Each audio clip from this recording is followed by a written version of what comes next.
মায়ের মতো আপন কেহ নাই এই পৃথিবীতে। মা ছাড়া সন্তানের কষ্ট আর কেউ বোঝে না। তাই মায়ের নিঃস্বার্থ ভালোবাসার প্রতিদান কখনোই দেওয়া যায় না। প্রতিদিন প্রতিক্ষণ মা ও সন্তানের ভালোবাসা আবহমান নদীর মতো বয়ে চলে।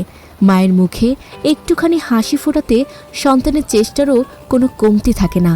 বছরের একটি বিশেষ দিনে মাকে ভালোবাসা জানানো সন্তানের মনে এক স্বর্গীয় অনুভূতি এনে দেয়। তেমনি মাকে ভালোবাসা ও শ্রদ্ধা জানানোর এক অনন্য নজির স্থাপন করেছেন নারায়ণগঞ্জের বন্দর উপজেলার প্রবাসী এক যুবক মোহাম্মদ হাসান মিয়া খোকন।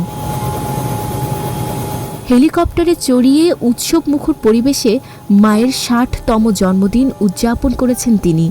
পুরো নারায়ণগঞ্জ হেলিকপ্টারে ঘুরে খুশি হয়েছেন মা।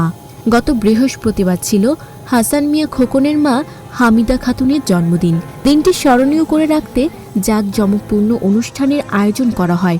বন্দরের কলাগাছিয়া ইউনিয়নের ৩ নম্বর ওয়ার্ডের চরঘারমোড়া এলাকার মৃত সালামত উল্লার ছেলে মোহাম্মদ হাসান মিয়া খোকন মায়ের ভালোবাসাকে শ্রদ্ধা জানাতে এ আয়োজন করেন। এদিন চরঘারমোড়া এলাকার বাগানবাড়ি হেলিপ্যাড থেকে হেলিকপ্টারটি উড্ডয়ন করে সারা নারায়ণগঞ্জ ঘুরে পুনরায় সেখানেই অবতরণ করে। মোহাম্মদ হাসান মিয়া খোকনের সিঙ্গাপুরে ব্যবসা রয়েছে। ২০২৪ সালে দেশের সর্বোচ্চ রেমিট্যান্স করদাতা হিসেবে সিআইডি পদক লাভ করেন তিনি।